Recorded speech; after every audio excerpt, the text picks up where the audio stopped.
আমরা নবম শ্রেণীর শিক্ষার্থীবৃন্দ আমরা একটি নাটক পরিবেশন করব। নাটকের নাম হলো কালার বংশ। ভাই ও ভাই এটা কেমন বলতে দেখছেন? আমি শুনছি না। ওটা খারাপ। এটা কেমন বলতে দেখছেন? এটা কেমন বলতে দেখছেন? কি কইলা তুমি? আমি তোমার বংশই করছি। মাতৃকাটা কাছে মাতৃকাটা কাছে না না আমি সেটা বলিনি।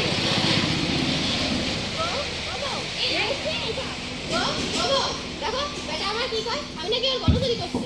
কি বললা তুমি? হ্যাঁ কি বললা? আমি তোমার বড় মধ্যে ছাইরেছি। হ্যাঁ ও মা মা এদিকে আসেন না, এদিকে তো শোনেন না মা, এদিকে একটু আসেন। কি কি হয়েছে বৌমা? এত চিল্লাইতেছো কেন? চিল্লাইতে বয়টা মাথায় তুলে নিয়ে চিল্লাই কি সাথে বলেন আপনার ছেলে এত সবকটা বাড়ি বউ হয়ে আসি। আপনার ছেলে তুমি কি হয়েছে? আপনার ছেলে বলছে দেখেন এ বলছে যে আমি নাকি ওর নাকি বড় মধ্যে ছাইরেছি। মা বলেন না এটা করতে পারি মা? না না আমার বলে এরকম বলতে না। আমার সমস্যা হল মা তুমি এরকম কথা বলছো গো। কত সময় সরল আমরা তো জানি না সবাই সরল না সবাই সরল না কিছু বলছে তুলে পাচ্ছি না। এরকম কথা বলতে পারলে তো কি কইছে আমার বলা? তোমার আপনার বলাই বলছে আমি তো সকালে তো ছাইরেছি এইটা বলছে। কি কি কইলা বাবা? হাই হাই এমন কথা তুমি কইতে পারলা? আমি তোমার বাড়ি থেকে মাংস চুরি করে খাইছি। এই কথা বলি নাই আমি কথা বলি নাই। আমি এটা বলি নাই আমি আপনার এই কথা বলি নাই।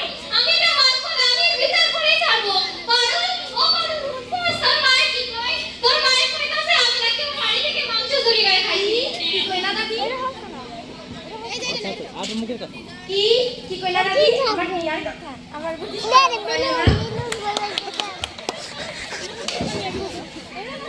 এই শাশুড়ি বসো।